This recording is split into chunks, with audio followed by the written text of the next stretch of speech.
philosophical interest is in human freedom, in the capacity to surpass the given, and look at things as if they could be otherwise.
To be yourself is to be in process of creating a self, an identity. If it were not a process, there would be no surprise. The surprise comes along with becoming different. Consciously different, as one finds ways of acting on envisaged possibility. It comes along with hearing different words and music seen from unaccustomed angles. Realizing that the world perceived from one place is not the world.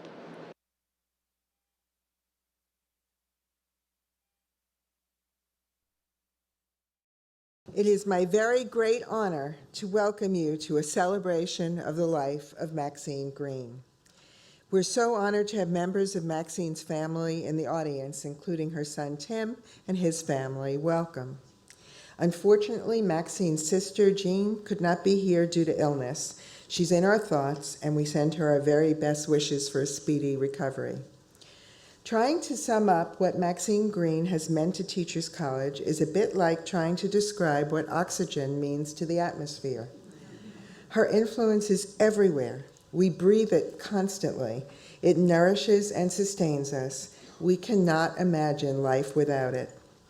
In fact, her influence is so prevalent and lasting that I regularly hear from people in the TC community about the impact Maxine has had upon their careers and lives. And these are people working in movement science and music education and literature, nursing and health education from across the college. They say Maxine Greene was the person who changed their lives, who opened their eyes to possibilities they had never before considered, who inspired them to teach, or to make art, or to travel, or to help others. Perhaps the greatest testament to the power of Maxine's life and work is that she continued to inspire the young people who studied with her as recently as last spring. They found her every bit as vibrant, inspiring, and relevant as those like me who knew her when she was young. Certainly, Maxine's writings were enormously influential. Her books have been translated into dozens of languages, and they continue to sell in nations around the world. Teacher as Stranger and The Dialectic of Freedom remain touchstones for generations of educational scholars and thinkers. But Maxine, the person, was even more compelling. When you saw her, when you heard her speak, her humanity was such that her ideas truly became alive. Or as she said, philosophy is not a set of dry propositions, but the fundamental questions of life itself. What is the purpose of being alive? How can we live moral lives, balancing our needs and desires with our obligations to other people? Maxine not only asked these questions, she invited each of us to form our own answers, to closely examine our feelings and lives, question our narratives and assumptions, and challenge ourselves to choose and act every day. Maxine will forever be one of the greatest figures in Teachers College history, but more than that, she remains a part of each of us. Her work, her life, and her legacy will endure here at TC and around the world. You always lie when you tell your story. I can say what my mother said. When I told her I was majoring in philosophy, she says, all right, say something in philosophy. I was interested in all those insoluble, impossible questions, you know, not the logical ones and the neat analytic ones. Quite a few existential writers have been novelists or playwrights. For a long time, when I read Sartre, I used to feel that he was my doppelganger, like he was my double. But I'd read his notion of freedom and his notion of choosing yourself as indispensable. It was a great awakening for me. Now I feel great compassion for my mother. And I suppose some of us became feminists when we discovered that compassion. I've had to come to terms with the things I have no control over. I mean, that I lost a daughter, and my father committed suicide, and all these things that somehow, you know, come out of the blue that show you that you can't control. I can't help but recall Teachers College in '68. We had meetings at Teachers College after the police had been at Columbia, and I remember the sound of guitars in the hall and posters and people moving. Those to me were the good days. Everything was a mess. Education to me became a kind of emancipatory thing. You know, I wasn't going to be a bureaucrat. I was going to be a liberator by means of education and writing and literature. Maxine would often say, I'm a believer in the unanswerable questions, the really hard ones. And so in the fall, after the very difficult summer of 2014, Maxine's words haunt as we drown in unanswerable questions. We sit in puddles of cumulative tears dropped after witnessing videos of police murdering Eric Garner and Michael Brown. Babies, children, mothers, and fathers standing at the US-Mexico border asking for sanctuary. Russia invading Ukraine, Ebola invading African nations starved of infrastructure, 2,000 Gazans and 71 Israelis killed, and even Robin Williams couldn't make us laugh. This was the summer we learned about ISIS and ISIL and beheadings and unknown numbers of drones dropping in Pakistan in our name. This is a time when thinking people experience a crisis of confidence and hope, a desire to flee, a profound destabilization of ourselves. And at this precarious moment, when most avert their eyes from injustice, I miss Maxine in my belly. I want to offer some moments, some tapas, some little plates when Maxine shed a light in dark times for me. In the mid-1980s, Kathy Boudin, Maria Torre, and I, and lots of other people, invited Maxine to come teach at Bedford Hills Women's Prison. Maxine, of course, said yes. She schlepped up the sawmill. She entered the existential quicksand of prison, scanners, metal detectors, barbed wire, the heavy noise of metal slamming doors, cold stares, lives held in abeyance, children standing on lines without mamas, surrounded by eyes of want, betrayal, desire, regret, and appetite. She entered cautiously, of course wearing black. And she entered a room of smart, hungry, courageous, complex women wearing green. And she began to speak of Tilly Olson's book, I Stand Here Ironing, and she spoke of the loss of her own daughter, Linda. And then she apologized and she said, I don't mean to compare my loss to yours. I don't mean to compare losing a child to cancer to losing a child to incarceration. And the women loved her. They understood her. They appreciated her integrity, her humanity, her sadness. They loved her low voice, her red lips, her dark hair, her very white skin, and her ability to travel from art to literature, from the familiar to the esoteric, and still remain huddled, grounded in a blanket of affect. Within the cold, plastered walls, Maxine was our intellectual and emotional midwife. She accompanied and protected us all as we traveled together through deep, collective circuits of loss and regret, as if these affects were simply human. But when Maxine wasn't a light and dark time, she was a noise in quiet times. Have you ever sat next to Maxine in a space where quiet was the obvious, the only choice, and she tried to whisper to you? Well, once she and I were in Gloria Steinem's living room, maybe a decade ago. It was a stunning space of women in rapture with Gloria, all of us, at the center. And Maxine and I shared a kind of mini sofa in the corner, in the southeast corner of the circle, her cane on the floor, her pocketbook stuffed between our thighs. Gloria was speaking when Maxine leaned over to me in that Maxine whisper. Do you remember she slept with Henry Kissinger? Her query was louder than I expected. 1 minute. She didn't know it was loud. Actually, I did and everybody else did. That was bad enough. But then she continued. I never did that, did you? We rushed out to a cab. And I want to give you one scene from the hospital. We were around her bed, many of us, but in particular Carol Saltz and Connie, her daughter-in-law, and I filled the room and probably the hallways with very loud Jewish show tunes singing, as though we ran the hospital.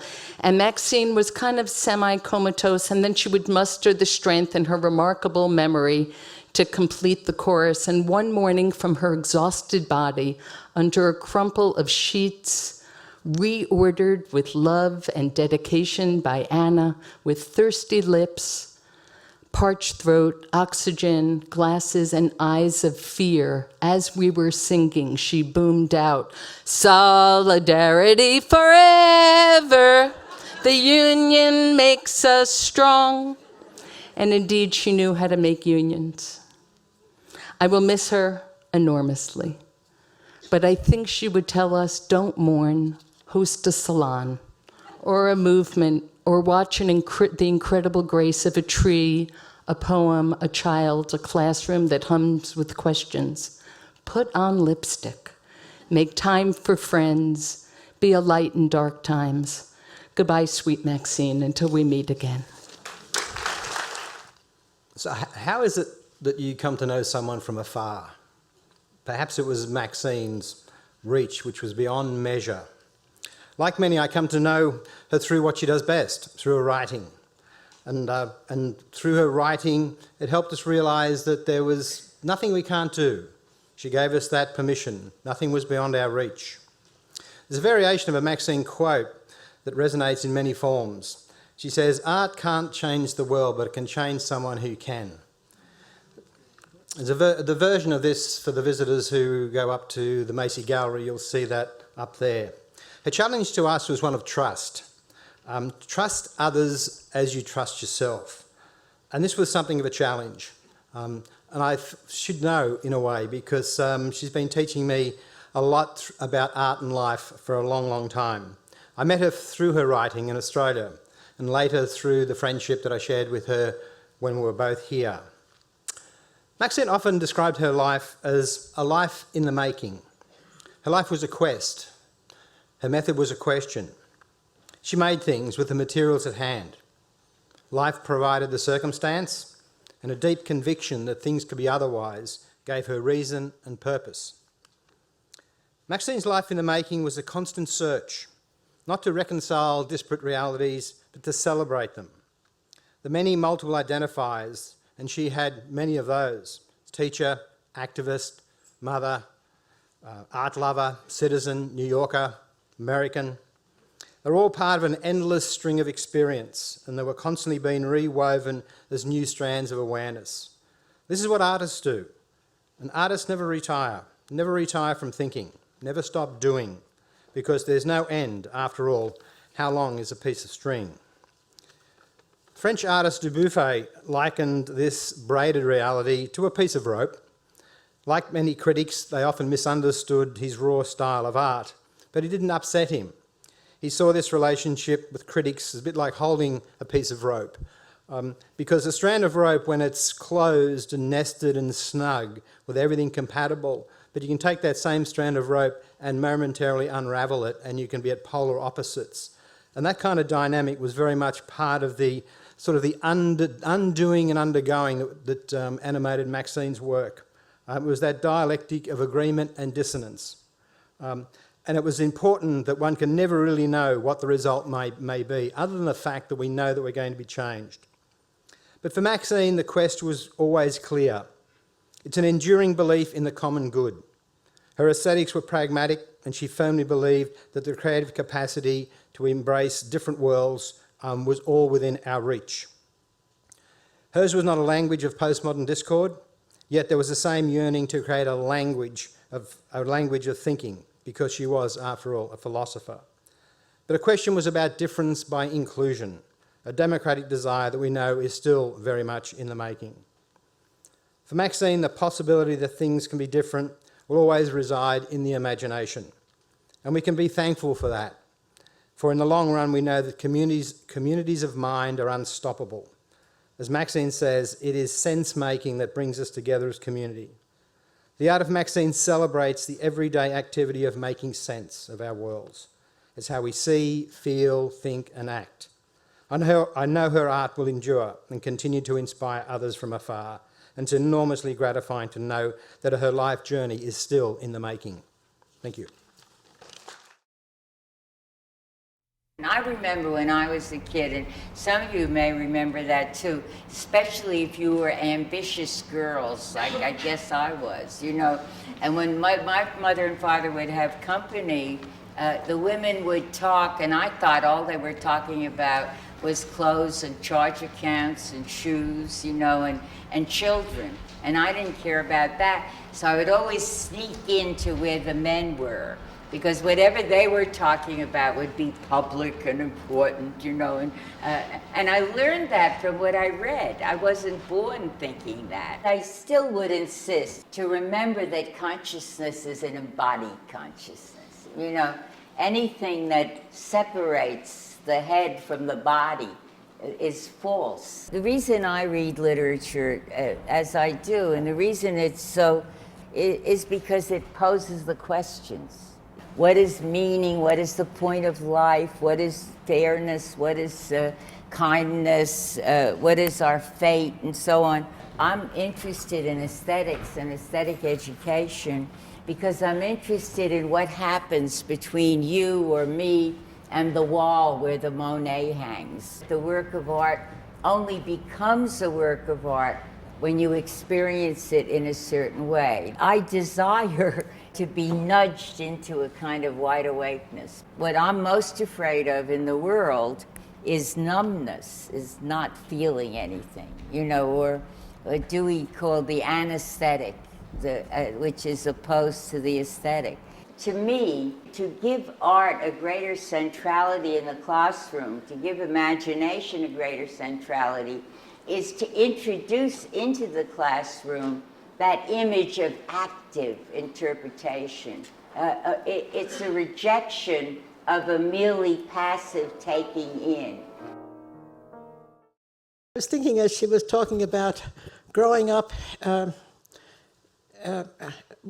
it was like growing up with women and men, and I remembered a joke that used to be told in my family about who makes decisions. And my father explained, well, you know, my wife makes the small decisions like where the kids go to school and where we should live and who's coming over the house and what we should do for the summer and what books to buy and this and that. And they said, well, what decisions do you make? He said, well, I make the important decisions like whether we should recognize Red China. You can tell when this... And I grew up in that tradition. And Maxine, it's partly why she's so important to me, is because she's such a living embodiment of rejecting that notion that those aren't both. Not that one was important and one was unimportant, but all kinds of decisions, including where to send the kids to school, are very important. And after all, my father didn't have a lot of influence over whether we recognized Red China.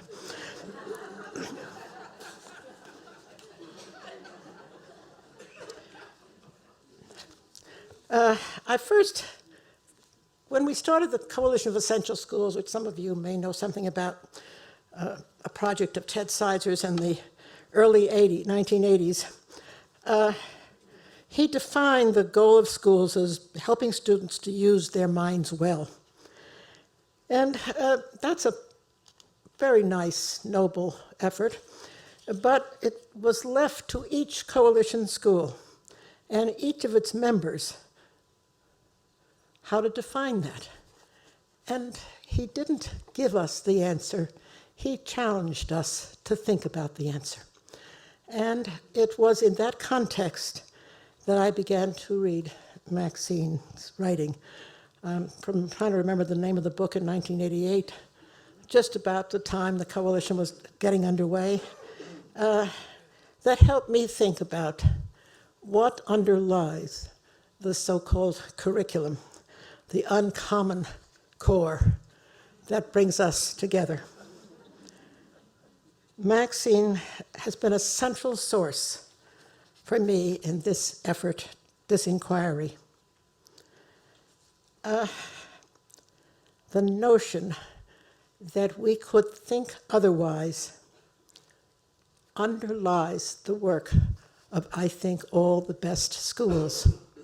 In Central Park East and Mission Hill schools that I was involved with, invented 5 habits of mind. We didn't go up Mount Sinai to find them, and we each translate them differently.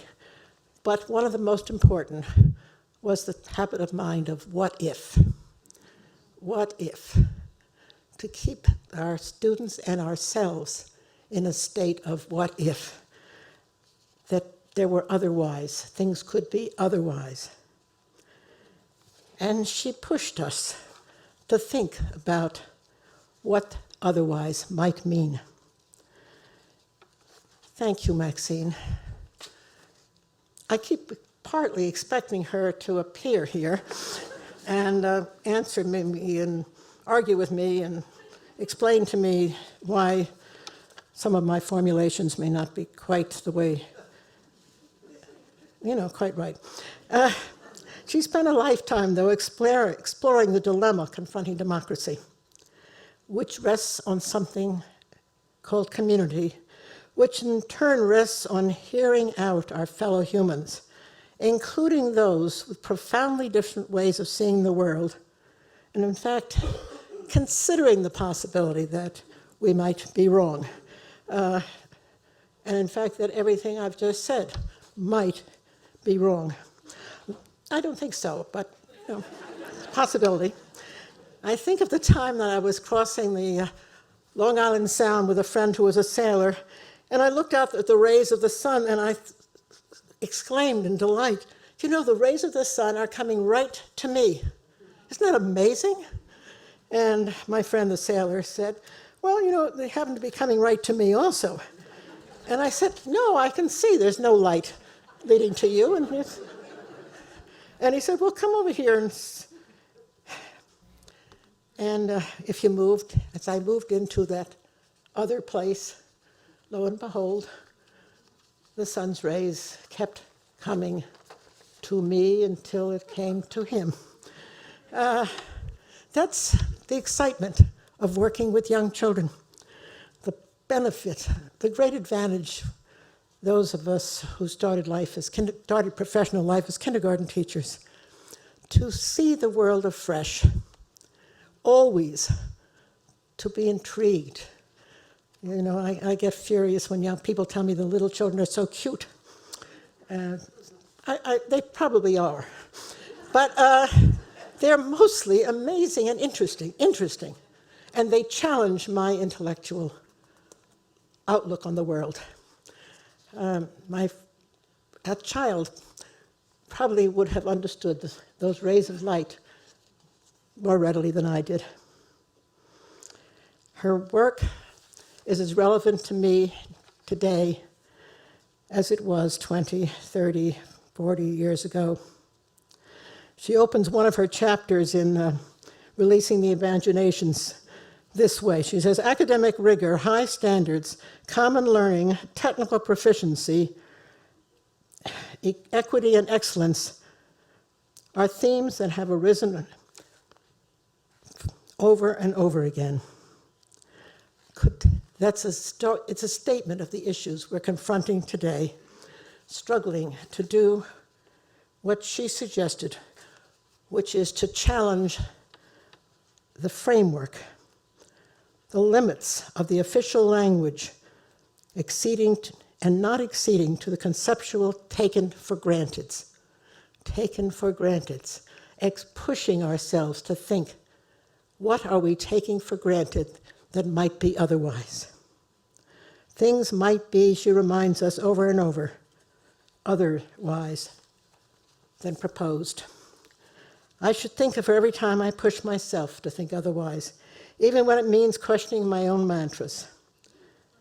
We need reminders that there is more than one right answer. That's the worst part of our testing culture, is the constant inculcation of the idea that there is one right answer, and that is what counts. Getting into the mind of the authorities who make the test is the task today of schools. And it's a task that would have enraged and did enrage Maxine. Although, you know, it's interesting, I was thinking about rage. I think a lot of people have seen me in rage, but I don't know, did you see Maxine in rage? She always seemed above rage to me. Every word she offered and every gesture she made was fundamentally respectful of the people she was talking to or talking about. That's a lesson we learned from Maxine and thank her for. The many tasks she laid out for herself now lay in our hands. In honor of her work and her person, let's go today and out from today and do the work that she has left us. Thanks, Maxine. Thank you. Because so many of us are newcomers and strangers to one another, I particularly emphasize pluralism and heterogeneity, what is now often called multiculturalism. I choose to do so in connection with the arts and with a community always in the making, a community that may someday be called a democracy.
There are no final words, but only questions. Questions. Questions. Questions. Questions. Questions. Questions. Questions. Questions. There are no final words, but only questions. But only questions. But only questions. There are no final words, but only questions. How wonderful to be conjuring once more our dazzling and matchless Maxine, our dear sweet friend, our teacher, the finest any of us could have hoped for, who always found new and surprising ways to nourish each of us and simultaneously to challenge us with a simple word or a single gesture. She was our inspiration, and she's our treasure still. Maxine would have loved this, all of us together, gathered at Teachers College in a kind of intentional, if transient, community, and she would have loved particularly that she had, as she might have put it, just a little to do with our being here. She would have been slightly embarrassed as well, and a bit ambivalent, unwarranted praise, she might have called it, and she would certainly resist any attempt to suspend her in amber, even now, or to pin her to a board like a butterfly. She wanted no pedestal. I've been in situations with her more than once, when she was younger, yes, but accelerating with age, where the admiration became too thick for her and the accolades too sticky, and she would turn to me and whisper in that deep, urgent voice, "Get me out of here." She was allergic to sainthood. I am what I am not yet, she reminded us again and again. She saw herself, and she saw each of us, as an unruly spark of meaning-making energy, embarked on a voyage of discovery and surprise, thrust into a going world without guarantees, destined to have her blooming in the noise of the whirlwind. I'm more than my statistical profile, she said, and I won't be summed up once and for all. And that's true even now. There was a disarming modesty in her. I'm a person stumbling around with questions, she said of herself, questions opening to more questions. Coming from the stage where she'd just presented on a panel with Paulo Freire many years ago, a talk in which she'd brought down the house and left everyone breathless, she asked, "Did I do all right? Do you think they liked it?" We thought she must be kidding, and while there was characteristic self-mocking in it, she wasn't kidding at all, because it was more than modesty. She carried her outsider experience and history with her as well. Being a woman in a tightly policed world of men, growing up in the early last century a Jew and then a Red, she knew walls and barriers, and she knew something of storming those barricades too. She began her introductory class by telling students that we would be doing philosophy together, an odd and attention-grabbing provocation. She explained that philosophy was once considered the queen of the sciences, but had become at best a queen with a tarnished crown, badly askew. That was okay because it wasn't royalty we wanted, she said, but awareness. We would not now bow before the canon, but working with all the available light, ideas and texts and the arts, the events of the world, as well as our own daily encounters, we would struggle to become more aware of ourselves in the world, our intersubjective predicaments, and our partial and incomplete understandings. Her teaching had an improvisational feel to it, fresh and vital and intimate, even as it was rooted firmly in a coherent ground of larger purposes, in part because she harvested it from her own lived experience. One bitter, snowy evening, we'd been talking about homelessness and how the unacceptable was being transformed into the expected right in front of our eyes, and also about detachment and imposed or willful blindness. The opposite of moral, she argued, was not immoral, but indifferent. She'd gone home that night and noticed a man she'd seen many times before wrapped in a blanket on a bench across from her apartment. She felt compelled to speak to him, to engage him, and she crossed over and invited him upstairs for a bowl of soup. He recoiled from her in horror and snapped, "What do you want from me, lady? I'm not going with you." I was so relieved, she told us all, and that cracked us up. But it was so emblematic of her, insisting on being real, flawed and imperfect, a work in progress. Her dialectical mind dazzled us because it worked so unabashedly in contradiction, and it worked out loud and in public.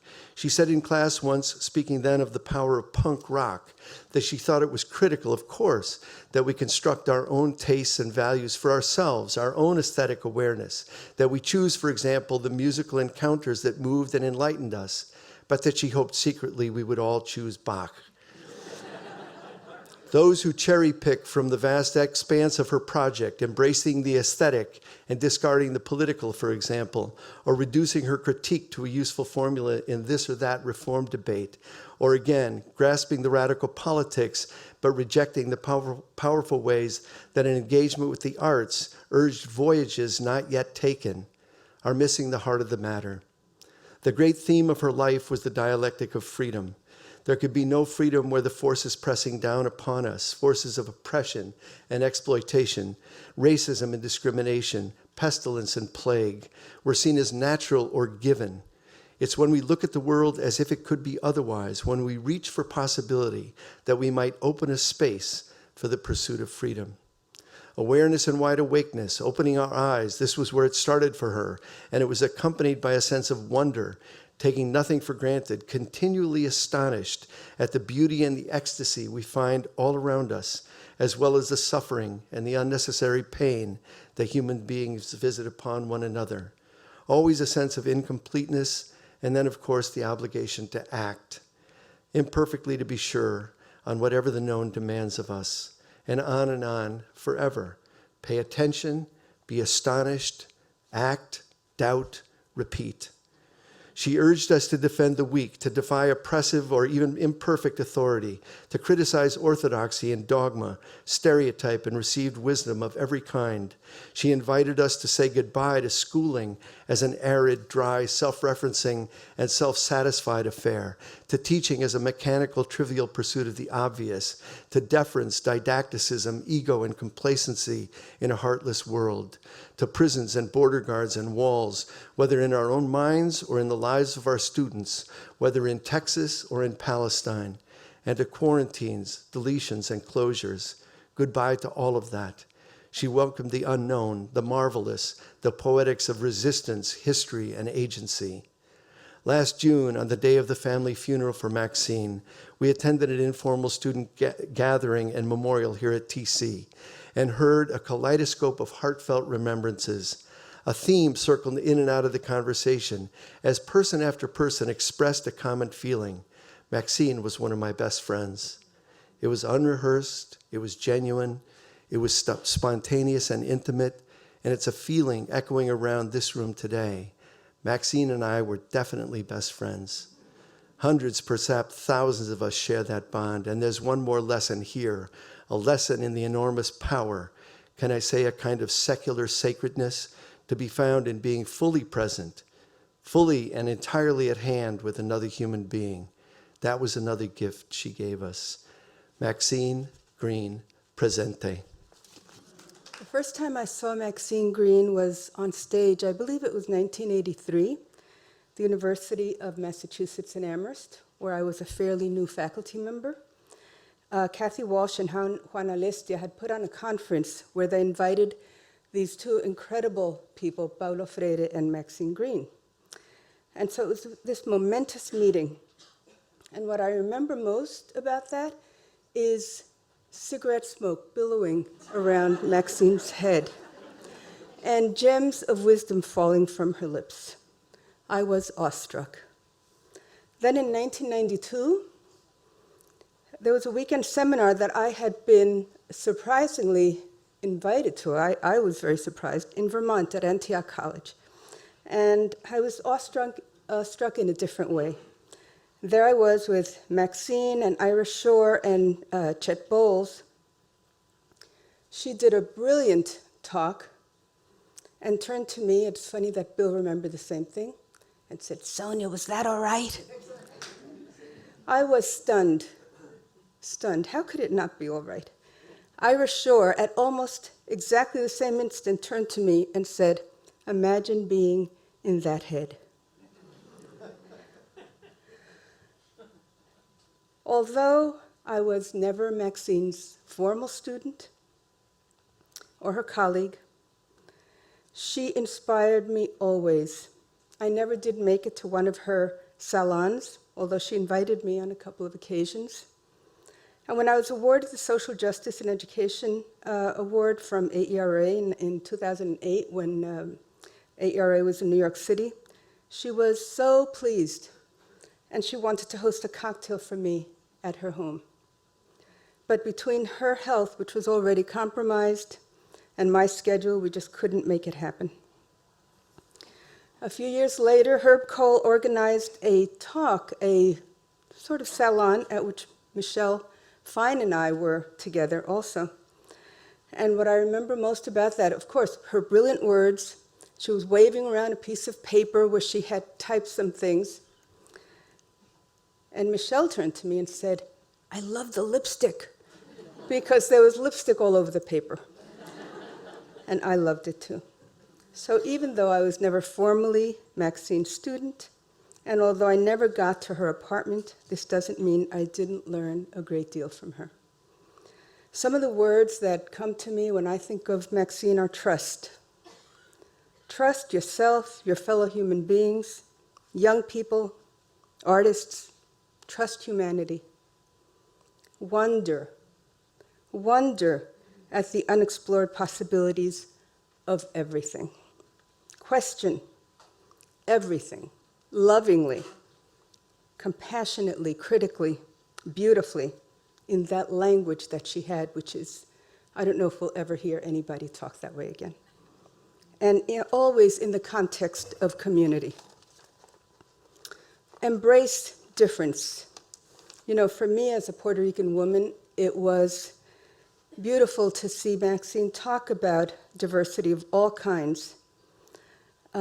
I loved her authentic and sincere love of all of our differences. And that's what I wrote about in the book that Janet and Bill actually put together about her. I want to end with something that Maxine wrote. I wore blue today, thinking of variations on a blue guitar. And there's a quote there that I just love. She wrote, "Sometimes I think that what we want to make possible is the living of lyrical moments. Moments at which human beings, freed to feel, to know, and to imagine, suddenly understand their own lives in relation to all that surrounds." I believe this is one of those lyrical moments here today. And I hope Maxine would approve. And may we all have many of these lyrical moments in the years to come. Thank you.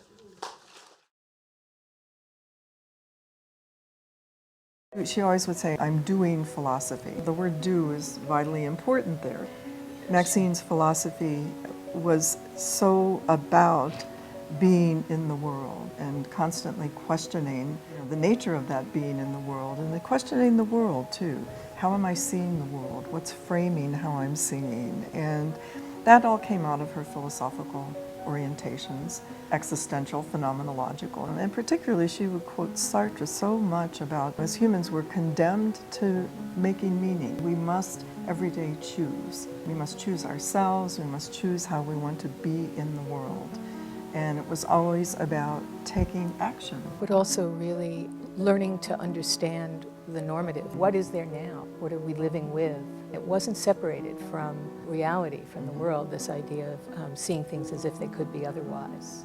She interrogated every day. She chose and interrogated her memory. And that really made her a person who was very much living in the present, but with a desire to see the world as a better place and to make that happen. It's always transactional, never simply looking. You're never passive. It's a process of constant interpretation, depending on your particular situatedness in the world. But her attention was directed toward, how is it that I'm seeing things this way? What has become normative about it? What has become so habitual that I take it for granted, when in fact I should be questioning it? And Maxine just would say, practically every day of her life. Art is a way to understand that. You don't level everything, that's not possible, but it does allow you an opportunity to find intersections with other human beings. She was just as frustrated with people who simplified those ideas. You've got to continue to question. You can't allow yourself to become complacent. She had a very strong sense of justice, of what's moral. She was not loosey-goosey. She wasn't somebody who felt that anything goes. If that's what they believe, then that's what they believe. At times, I think it was intention with the ideas that we need to be open We need to understand that we're always coming at things from our own perspective. She would express outrage on a daily basis. Like right now, what would we be talking with her about in terms of ISIS and everything going on in the world? Every day she would read the New York Times. I mean, that was her ritual in the morning. She had very strong opinions. One of my favorite lines of hers, how do we create just and humane educational communities? How do we treat one another in just and humane ways? But that's an existential question, isn't it? Maxine Greene graduated from Barnard College with a bachelor's in arts in the class of 1938. In 2001, she received the Barnard Medal of Distinction. This represents the college's most significant recognition of individuals who have demonstrated a commitment to excellence in their lives, their communities, and their careers. Maxine was awarded the Medal of Distinction in 2001, along with Bernice Johnson Reagan of Sweet Honey in the Rock, Morris Dees of the Southern Poverty Law Center, and diver and dinosaur hunter Susan Hendrickson, who discovered the largest Tyrannosaurus rex ever found, at least to that point. Can you imagine the conversation those four would have had? I have been thinking about that today. In Maxine's memory, today Sue Sachs and I would like to read the text of the presentation of the medal at Barnard's commencement in May 2001. The format is that the presenter, who was that day Sue Sachs, reads the award to the recipient. Thus, the text addresses Maxine directly.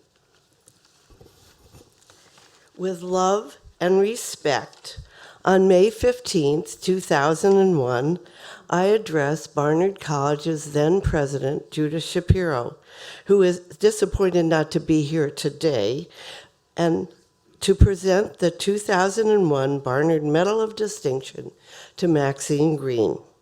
Thus, these remarks reflect Barnard College's honor for Maxine and were directed to her before the medal was placed in her hands.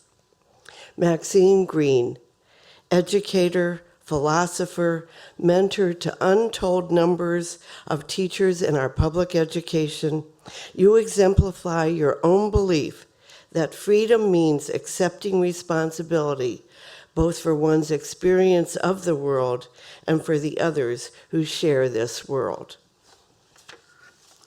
A New Yorker from your earliest years, you were schooled here and spent your professional life just a few blocks from where we now stand.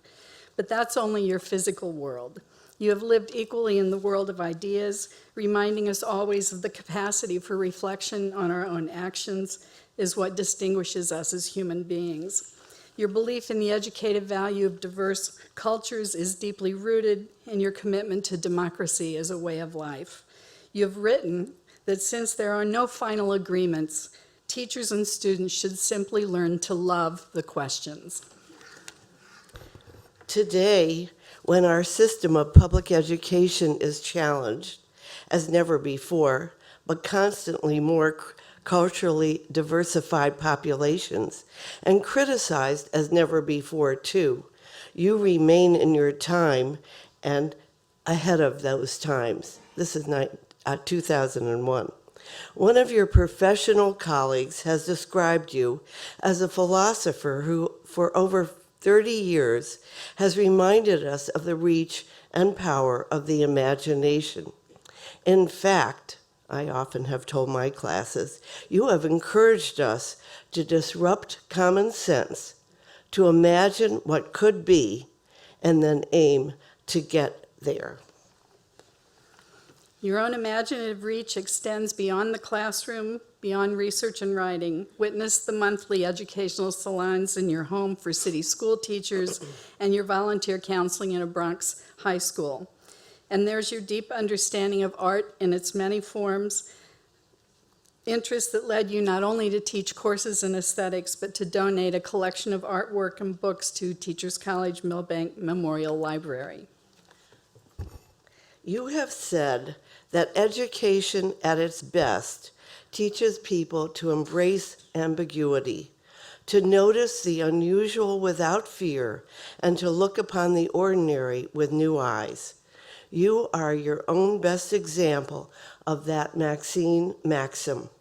One of Teacher College's first tenured female professors and a leader among faculty for a feminist voice. It is with our greatest admiration and affection that we welcome you home to Barnard College. The endless conversation. That's what I wrote in 1987 in the margin of an edited book called Teacher Renewal.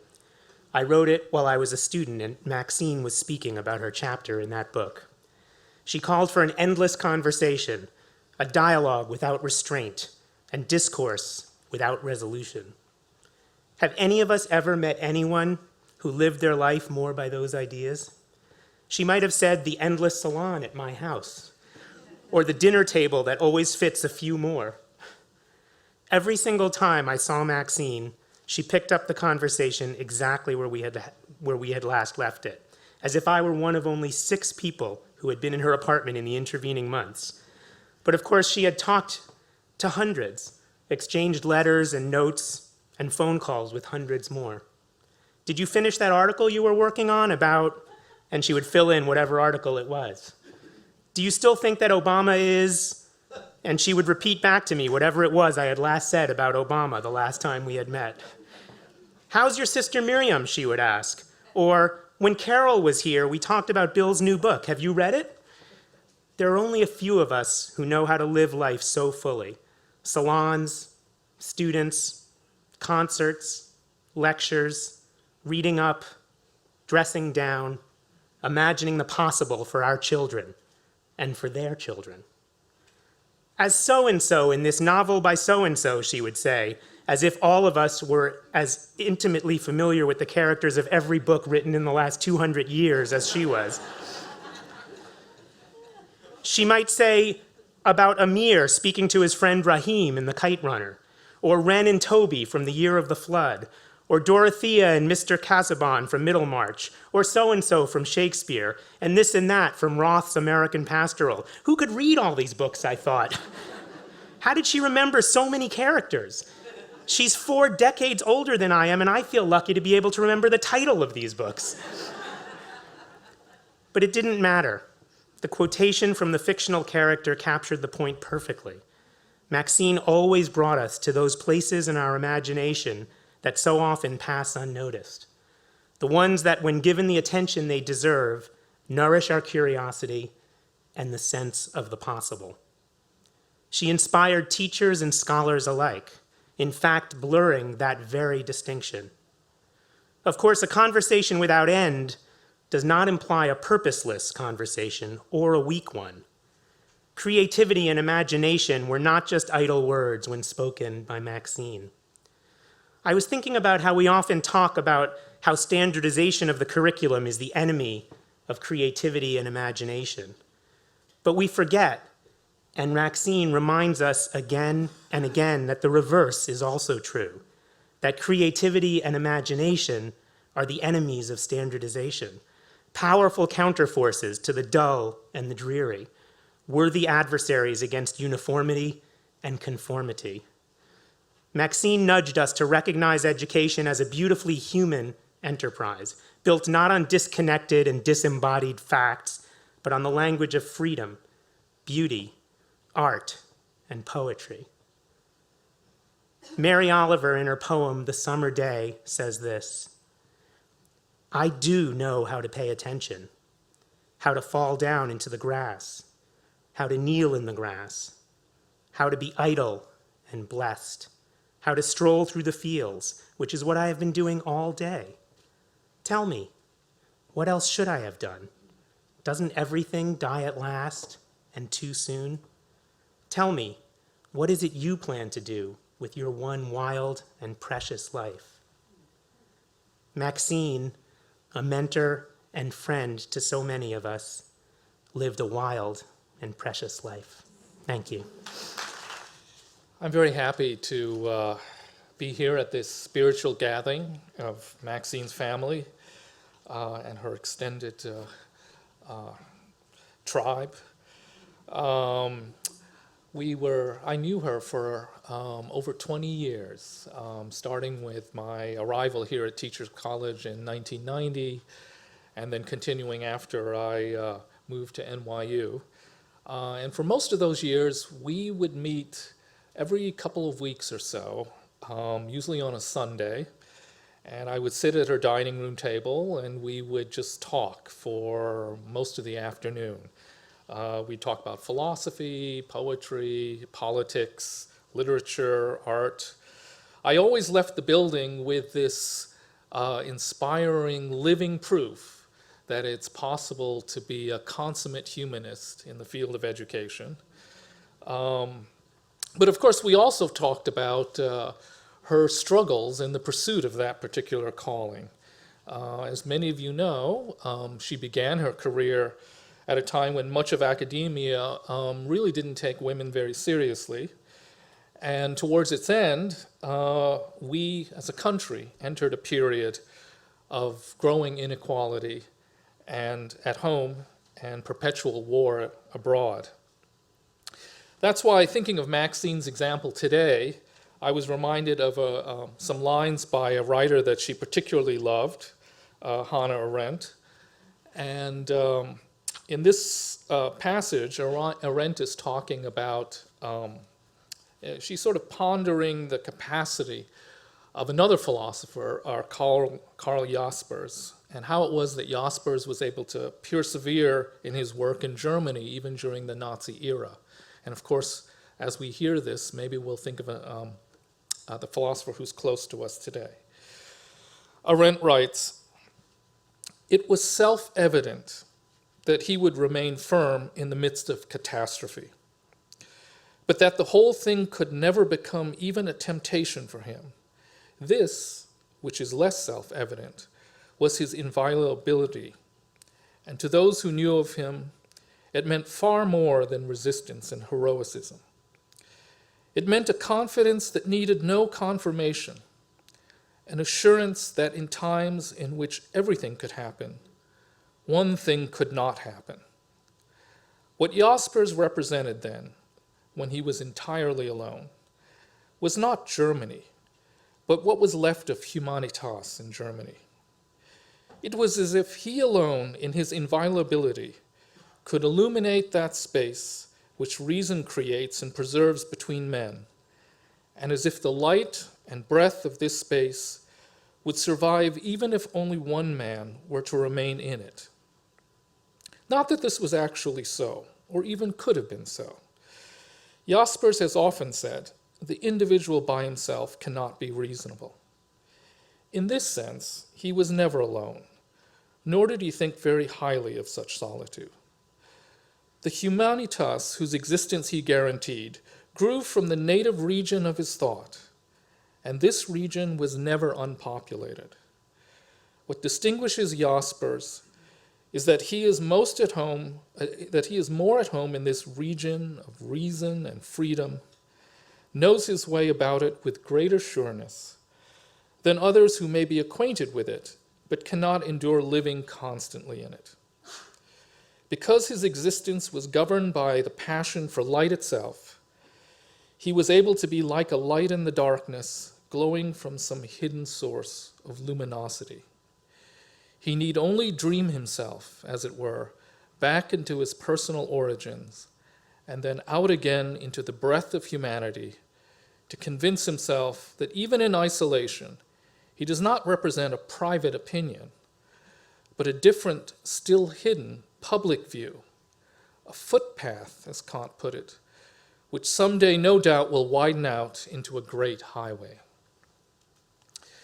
Well, I'd like to end today by urging us to continue to widen Maxine's footpath into a great highway. Conversing with students and colleagues, let's try to reach the human within. Let's try to make our places of education a little less about human capital and a little more about humanitas.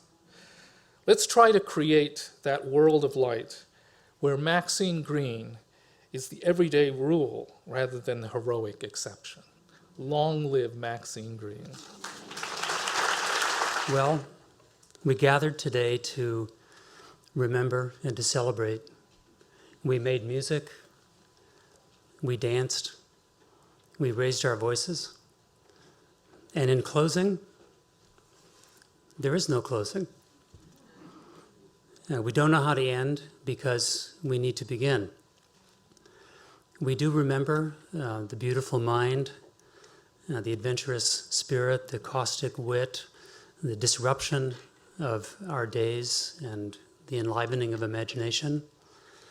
This little college will be filled with those voices and those risings forever. So there is no end. There's only a beginning. And with that, we close. I am what I am not yet, even at this age, which makes me look crazy. But otherwise, I couldn't live at all if I didn't feel there's still something I need to do. Education is a way of learning that you can't create an identity unless you're connected with other people. She teaches me something else that I'm not learning from other classes. There seem to be other ways of doing it. I took the aesthetics and education class. The first class, I was blown away, and afterwards I said to a friend of mine, I said, this professor's unbelievable. And she's like, of course she is, she's Maxine Greene. A new pedagogy is obviously required, one that will free persons to understand the ways in which each of them reaches out from his or her location to constitute a common continent, a common world. It might well be called a democratic pedagogy, since the object is to empower persons to enact democracy. I could not objectify or separate my subjectivity from what I was perceiving. I could not separate my feeling, imagining, wondering consciousness from the cognitive work assigned for me to do, nor could I bracket out my biography and my experiences of embeddedness in an untidy, intersubjective world. We all go looking for the truth. We need the truth. We need something to stand on. But I think the reason teaching is so fascinating today is because of multiplicity, is because the object is not to answer, but to engage the student in the search. That's what you do, and to empower the child to search for meaning.